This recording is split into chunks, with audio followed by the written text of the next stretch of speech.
இன்னைக்கு வீடியோ என்ன பார்க்க போறோம் அப்படின்னா, தேவனை உண்மையா நேசிக்கிறவங்களுக்கு ஏன் அதிகமான பிரச்சனைகள், இழப்புகள், சோதனைகள் இதெல்லாம் வருது அப்படின்ற பத்தி இந்த வீடியோ நம்ம விரிவா பார்க்கலாம்.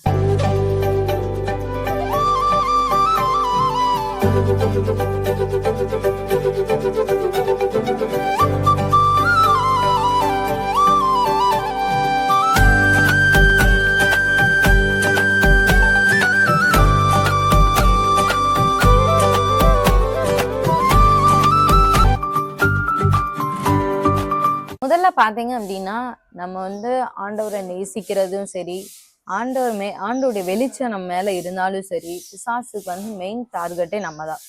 பிசாசு எப்பயுமே சாதாரண ஒரு மனிதர்களை அவன் டார்கெட் பண்ணவே மாட்டான்.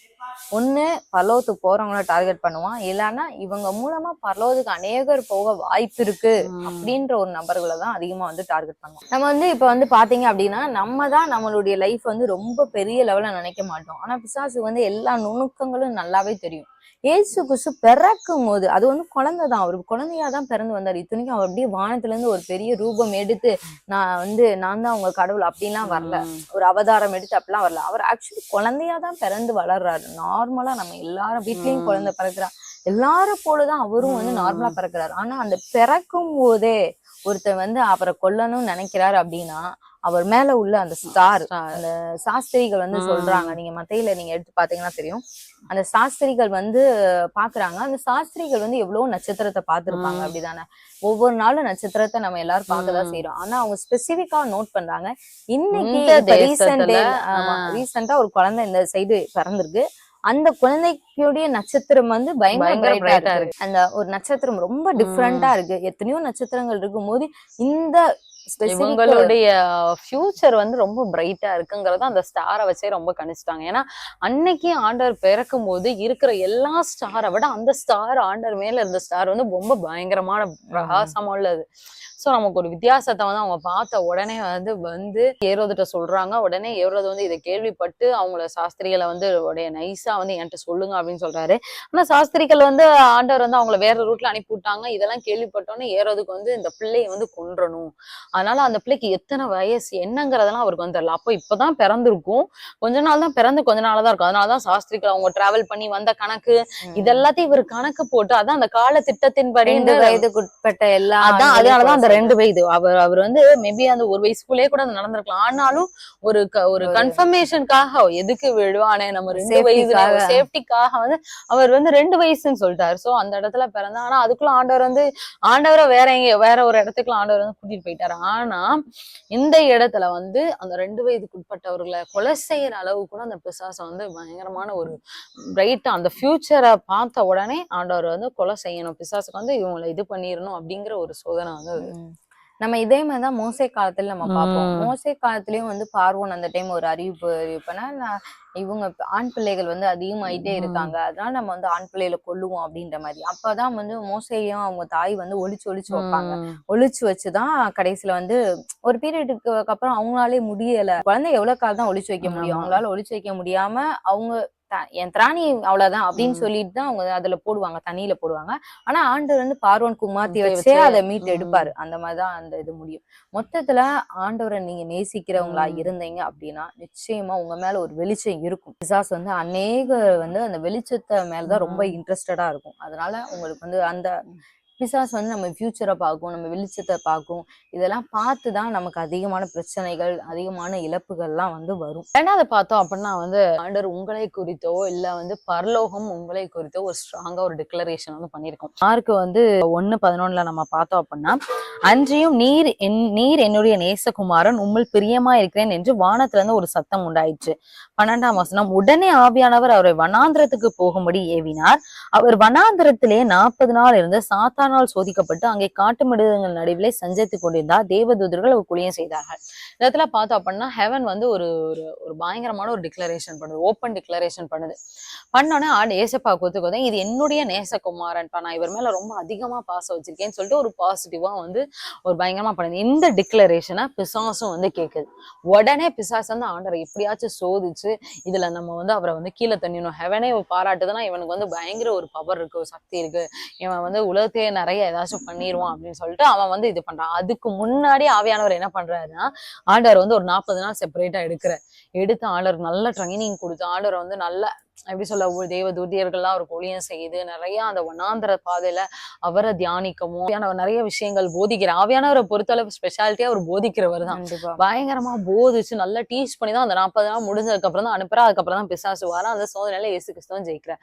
ஒரு சில நேரம் ஆண்டவர் வந்து ஹெவன் வந்து நம்மளை வந்து குறிச்சு ஒரு நல்ல டிக்ளரேஷன் பண்ணுது அப்படின்னா, பிசாசனுடைய சோதனைகள் நம்மளுடைய வாழ்க்கையில கண்டிப்பா வரும்.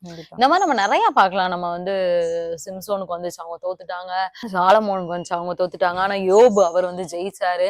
இந்த மாதிரி ஆண்டவர் வந்து ஒரு ஹெவனே நம்மளை குறிச்சு ஒரு விஷயங்கள், ஒரு வாக்குத்தத்தை கொடுக்குது, இல்ல ஆண்டவர் நமக்கு வந்து ஒரு வார்த்தை கொடுக்குறாரு, ஒரு ப்ராஃபட்டிக் வேர்ட் கொடுக்குறாரு அப்படின்னா, பிசாசும் கண்டிப்பா அந்த இடத்துல ஒரு ட்ராப் வைப்பான். அதுல நம்ம சிக்காம இருக்கணும். கண்டிப்பா.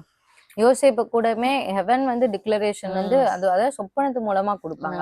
டைரக்டா இந்த மாதிரி சவுண்ட் வராது. ஆனா அவங்க தகப்பன் வந்து அவருக்கு வந்து ஸ்பெஷலா வந்து ஒரு பலவர்ண அங்கி எல்லாம் வந்து செய்வாரு. இதெல்லாமே வந்து ஆண்டவருடைய மூலமா, அந்த தகப்பனுடைய மூலமாட்டு இல்ல, அது ஆண்டவரே ஒரு நியமிச்ச ஒரு பாதம் வைங்களேன். ஆனா வந்து அந்த பலவர்ண அங்கி மூலமா தான் அவருக்கு அத்தனை பிரச்சனையுமே வரும். இந்த தகப்பன் வந்து தான் நேசிச்ச குமாரன் அப்படின்னு சொல்லுவாரு. ஏசு கிறிஸ்துமா தான் இவர் மேல நான் பிரியமா இருக்கேன், நேசகுமாரன். இப்ப எப்பப்பெல்லாம் நம்ம ஒரு சில நேரம் வாக்குத்தத்தங்கள்லாம் வரும், நீ கெப்சிபா என்றும் யூலா என்றும் அழைக்கப்படுவாய், கர்த்தர் உன் மேல பிரியமா இருக்கிறார், உன் தேசம் வாழ்க்கை போடும். இதெல்லாம் நம்ம சில டைம் நம்ம பார்க்கும்போது பரவாயில்ல, கர்த்தர் என் மேல பிரியமா இருக்கிறாரு அப்படின்னு.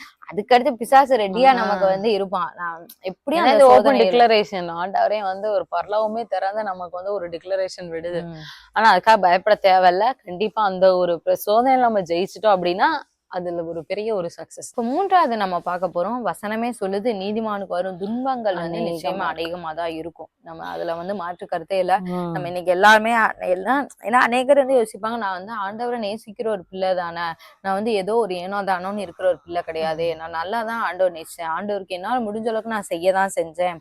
எசேக்கியா கூட சொல்லுவாரு, அந்த ஏசாயா வந்து அந்த ப்ராஃபட்டிக் வேர்ட் சொல்லும் போது, இல்ல நான் ஆண்டவருக்கு முன்னா நான் மன உத்தமா தான் இருந்தேன் அப்படின்னு எல்லாம் சொல்லுவாரு. நம்ம நிறைய நேரம் நம்ம இந்த துக்கத்துல நம்ம சொல்லுவோம், நான் வந்து இந்த பிரச்சனை என் வாழ்க்கையில வர்றதுக்கா நான் வந்து அவ்வளவு பெரிய பாவம் என்ன நான் பண்ணேனா அப்படின்ற மாதிரி நம்ம வந்து நிறைய பண்ணுவோம். ஆனா வந்து ஒண்ணு என்ன அப்படின்னா, முதல்ல பிசாசுக்கு வந்து நம்மளுடைய சாட்சியே வந்து கெடுக்கணும். நம்ம சாட்சியுள்ள வாழ்க்கை வாழக்கூடாது. பிசாசுக்கு வந்து மெயின் அதுதான். இப்ப பிதாகிய தேவன் வந்து இவரை பத்தி நேசகுமாரன்னு சொன்னா, அந்த நேசம் வந்து அப்படிலாம் ஒரு சாட்சி எல்லாம் இவனுக்கு வரக்கூடாது அப்படின்றது பிசாசுக்கு வந்து ஒரு எய்ம் இருக்கும். 2வது, ஆண்டவர் ஏன் சில நேரம் நமக்கு அப்படி ஒப்பு கொடுக்குறாரு, நம்மளுடைய கேரக்டர் மாத்தலாம். ஆண்டவர் வந்து, ஏன்னா ஆண்டவர் இயேசு கிறிஸ்து வந்து மனுஷ ரூபமா இருந்தனால மனுஷனுக்குரிய குணங்கள் அவருக்கு வர வாய்ப்பு இருக்கு. அவர் என்னதான் இருந்தாலும் அவரும் மாம்சத்துலதான் இருந்தாரு. அததான் நம்ம பைபிளும் சொல்லுது, அவரும் மாம்சத்துலதான் இருந்தார். நம்மை போலவே அவரும் சாதாரண மனுஷனா தான் இருந்தாரு. எல்லாமே அவருக்கு வந்திருக்கும். அந்த சோர்வுகள், பலவீனங்கள் எல்லாம். அதனாலதான் அவர் வந்து கெத்செமனே தோட்டத்துல எல்லாம் பயங்கரமா வந்து அழுது ஜெபம்னுவாரு, என் தேவனே ஏன் என்னை கைவிட்டீங்கன்னு பாரு. அப்ப அவருடைய வேர்வை வந்து ரத்தத்தின் பெருந்துளிகளாய் வந்துன்னு இருக்கு. அப்ப அந்த எந்த அளவுக்கு அவர் வந்து அந்த ஒரு டிப்ரெஷன், அந்த ஒரு வேதனையில அவர் வந்து இருந்திருப்பாருன்னா அந்த வார்த்தையவே சொல்லியிருப்பாரு. கண்டிப்பா. இதை எடுக்க முடிஞ்சிச்சுன்னா, ஆண்டவரே சித்தமா, உங்களுக்கு சித்தமா இருந்தா அந்த பாத்திரத்தை கூட எடுத்துக்கோங்க, அப்படி சித்தம் இல்லாட்டினா விட்டுருங்க, நான் கண்டிப்பா இதுல போய்க்கிறேன். அந்த ஒரு உச்சில கூட அவர் வந்து அந்த ஒரு இரக்கத்துக்காக வந்து கேட்டிருக்க. கண்டிப்பா. மோசேக்கெல்லாம் பாத்தீங்கன்னா வந்து அந்த கானான்குள்ள பிரவேசிக்காத வரைக்கும் அவ்வளவு பெரிய பாவம் செஞ்சாரு அப்படின்னு சொல்ல முடியாது. ஆண்டவர் ஏன் அவருக்கு கானான் கொடுக்கல அப்படின்னா, அவர் வந்து பேச சொன்ன இடத்துல அவர் அடிச்சிருப்பாரு, அப்படிதானே?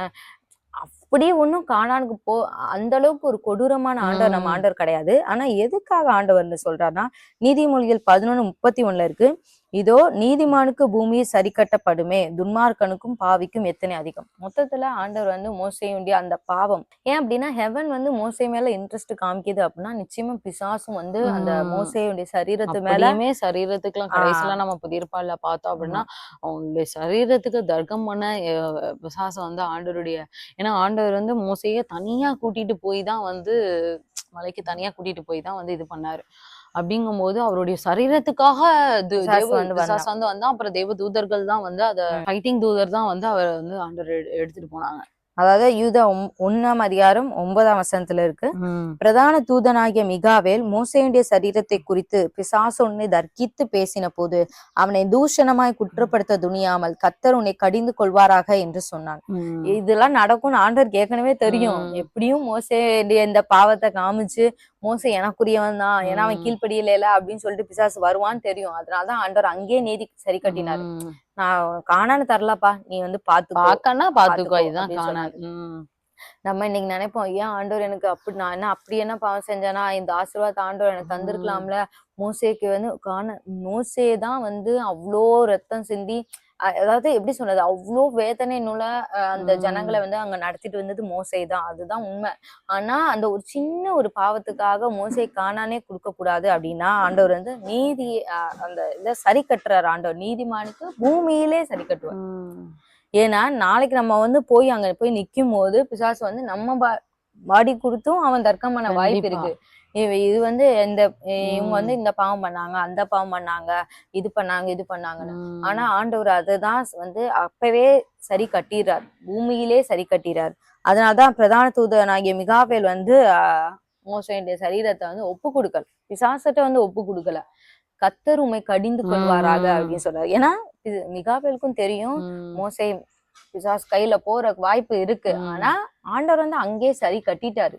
இப்போ ஒருவேளை ஆண்டவர் சரி கட்டாம இருந்தா பிசாஸ் வந்து மறுபடி வந்து குற்றம் சாட்டிட்டே இருப்பாங்க. ஏன்னா வெளிப்படுத்தல வசனம் இருக்கு, இரவும் பகலும் ஆண்டவருக்கு முன்னாடி நின்னு தன் சகோதரரை குற்றப்படுத்துகிற ஒரு ஆவிகள். அந்த ஆவிக்கு வேலையே அதுதான். இது உங்க பிள்ளைன்னு சொல்றீங்க, இந்த பிள்ளை இப்படி பண்ணுது, இந்த பிள்ளைக்கு நீங்க ஏன் இப்படி செய்றீங்க அப்படின்னு சொல்லி ஓயாம இரவும் பகலும் வந்து அந்த குற்றப்படுத்துகிற ஆவி வந்து ஒரு ஆவி இருக்கு. அந்த ஆவியை வந்து ஆண்டவர் கடைசி நாள தள்ளப்பட்டு போனான்டா இருக்கு. அதனால அந்த இதுக்காகவும் நீங்க ஒருவேளை நினைக்கலாம், ஏன் ஆண்டவரை நேசிக்கிறேன், எனக்கு ஏன் இவ்வளவு இழப்பு, எனக்கு ஏன் இது அப்படின்னா நீங்க நினைக்கலாம். நினைக்கும் போது இந்த வார்த்தையை சொல்லிக்கோங்க, ஆண்டவர் ஏதோ ஒரு காரியத்துக்காக எனக்கு பூமியிலே சரி கட்டுறாரு. இந்த பிரச்சனை நாளைக்கு பரலோகத்து நான் போய் நிக்கும் போது நினைச்சு பாருங்க, அன்னைக்கு இவர் இங்க காணான் சுதந்திரிக்கிறது பெரிய விஷயமே கிடையாது. நம்ம பரம காணான் தான் நம்ம சுதந்திரிக்கணும். பூமியில எல்லாமே ஆசீர்வாதம் நம்ம வாங்கிட்டு பரலோகத்துல போய் நின்னு பிசாசு வந்து அன்னைக்கு இந்த பிள்ளை வந்து அந்த மாதிரி தப்பு பண்ணுச்சு, அதனால இது எனக்குரிய பிள்ளைதான், இந்த பிள்ளையோட சரீரம் எனக்கு தான் அப்படின்னு கேட்டுச்சுன்னா அப்புறம் ஒண்ணுமே பண்ண முடியாது. அதனால நீதிமானுக்கு வந்து துன்பங்கள் அநேகம், ஆனாலும் அவை எல்லாவற்றிலிருந்து ஆண்டவர் விடுவிப்பான்னு சொல்றாரு. அதனால அந்த துன்பத்தையும் நம்ம வந்து ஏத்துக்குவோம். எது செஞ்சாலும் ஆண்டவர் நமக்கு நன்மைக்கு தான் செய்வாரு அப்படின்ற மாதிரி நம்ம ஏத்துக்கலாம். அடுத்து நம்ம கடைசியா பார்த்தோம் அப்படின்னா, ஏன் நமக்கு வந்து இந்த பிரச்சனைகள்லாம் வருது, ஏன் நமக்கு இந்த துன்பங்களையும் இந்த இழப்புகள்லாம் வருது, ஏன் அப்படின்னா நம்ம வந்து நல்லா கத்துக்கணும். ஏன் அப்படின்னா அவரை பத்தியும் அவருடைய வார்த்தையும் நல்லா கத்துக்கணும். நம்ம சங்கீதம் 119 அதிகாரம் 71 பார்த்தோம் அப்படின்னா, நான் உபத்திரப்பட்டது எனக்கு நல்லது, அதனால் உமது பிரமாணங்களை கற்றுக்கொண்டேன். இந்த இடத்துல பாத்தீங்க அப்படின்னா தாவீது ராஜா சொல்றாரு, நான் வந்து கஷ்டப்பட்டதெல்லாம் நல்லதுதான் ஆண்டவரே, உங்களுடைய பிரமாணங்கள், ஒரு வேளை ஆண்டவருடைய பிரமாணங்களோ அவரை பத்தி அறிகிறதான அறிவையோ நம்ம லேர்ன் பண்றதுக்காக கூட நமக்கு வந்து இந்த சோதனைகள் வந்து வந்துருக்கலாம். உண்மையா ஒரு சில ப்ராசஸ் நம்ம போயிட்டு வந்ததுக்கு அப்புறம் தான் தெரியும், இவ்வளோ பெரிய ப்ராசஸ் வரையா ஆண்டவர் நம்மளை நடத்திருக்காரா, இவ்வளவு ஸ்ட்ராங்கா ஆண்டவர் நம்மளை மாத்திருக்காரா. இவன் சும்மா எதுவுமே நம்ம லைஃப்ல நடக்கலன்னு வைங்களேன், ஒரு இதே இல்லாம தான் இருக்கும். எல்லாமே வந்து ரொம்ப தியரிட்டிக்கலாவே நம்ம வந்து பாஸ் ஆகிட்டே இருக்க முடியாது. தியரிட்டிக்கல் நாலேஜ் நம்ம, ஆனா ஒரு சில விஷயங்கள் நம்ம ப்ராக்டிக்கலா கத்துக்கிட்டா மட்டும்தான். நம்ம நிறைய நாள் நம்ம படிச்சிருப்போம் இல்லையா, நம்ம காலேஜ்லயோ ஸ்கூல்லயோ படிச்சிருப்போம். ஒரு விஷயத்த நம்ம தியரிட்டிக்கலா பண்றதுக்கும் ப்ராக்டிக்கலா அதே விஷயத்த நம்ம செஞ்சு இது பண்றதுக்கும் நமக்கு வந்து நிறைய லேர்ன் பண்ணிருப்போம். கண்டிப்பா இதே மாதிரிதான் ஆண்டவரும். நிறைய நம்ம வேதத்தை படிக்கிறோம், நிறைய இது பண்றோம், ஆனா அதே விஷயத்த நம்ம ப்ராக்டிக்கலா பண்ணும்போது நம்ம நிறைய லேர்ன் பண்ணிக்க முடியும், நல்லா கத்துக்கவும் முடியும், மனசுல நமக்கு அடியாழத்துல வந்து பதிவும் முடியும். அதனால நம்ம ஒவ்வொரு முறையும் உபத்திரப்படும் போது நீங்க வந்து நினைச்சுக்கொள்ளுங்க, நான் உபத்திரப்பட்ட நல்லதுதான், ஒரு ஆண்டவர் நேசிக்கிற பிள்ளைகளுக்கு எல்லாமே எனக்கு நல்லதா தான் நடக்கும், நான் ஏதோ ஒரு விஷயத்த லேர்ன் பண்ணியிருப்பேன், இல்லைன்னா ஏதோ ஒரு பாவத்து நிமித்தம் ஆண்டவர் எனக்கு சரி கட்டுறாரு, இந்த பூமியிலே சரி கட்டுறாரு, நான் போய் அங்க பரலோகத்துல போய் நின்னதுக்கு அப்புறம் எனக்கு பரலோகத்துக்கு இடம் கிடையாது, நரகத்துக்கு தான் நீ போகணும் அப்படின்னு ஏதோ ஒரு பாவத்தை காமிச்சு பிசாசு வந்து தர்க்கிக்கிறதுக்கு முன்னாடி ஆண்டவர் எனக்கு இங்கே சரி கட்டுறாரு நம்ம வந்து நினைச்சுக்கணும். மூணாவது, ஹெவன் ஒருத்தவங்க மேல ஒரு இன்ட்ரெஸ்ட் காமிக்குது, ஒரு டிக்ளரேஷன் சொல்றாங்க அப்படின்னா நிச்சயமா பிசாசு சும்மா கையை கட்டி வேடிக்கை பார்க்க மாட்டான். அவனும் வந்து முடிஞ்ச அளவுக்கு அந்த டெஸ்டிமோனி ஆண்டவர் வந்து ஒரு நற்சாட்சி தான் கொடுக்குறாரு. அந்த நற்சாட்சியை கலங்க வைக்கிற மாதிரி தான் பிசாசு வந்து என்னென்ன பண்ணணுமோ அதெல்லாம் வந்து பண்ணுவான். இந்த மாதிரி தான் நிறைய காரியங்கள் நடக்கும். இந்த நாள்ல உங்களுக்கு புரிஞ்சிருக்கும் அப்படின்னு நாங்க விசுவாசிக்கிறோம். அதனால இதை இன்னொரு முறை நீங்க உங்களுக்கு புரியலன்னா இந்த வீடியோ இன்னொரு முறையே போட்டு கேளுங்க. அந்த பாயிண்ட்ஸ் எல்லாம் வந்து கேளுங்க. ஒரு ஆறுதலா இருக்கும் நிச்சயமா. ஆண்டவர் வந்து துக்கத்தின் வழியா போறவங்க நிச்சயமா ஒரு ஆறுதல் படுத்துகிற தேவன். நீங்க இதை கேளுங்க. இதே மாதிரி துக்கத்தோட இருக்கவங்களுக்கு நான் ஆண்டவர் பிள்ளை தானே, எனக்கே இப்படி எல்லாம் சோதனை வருது அப்படின்ற துக்கத்தோட இருக்கவங்களுக்கு இந்த வீடியோ ஷேர் பண்ணுங்க. நிச்சயமா கர்த்தர் இந்த வீடியோ மூலம் அவங்களோடய பேசுவார். இன்னொரு வீடியோல உங்களை சந்திக்கிறோம். கர்த்தர் உங்களை ஆசீர்வதிப்பாராக.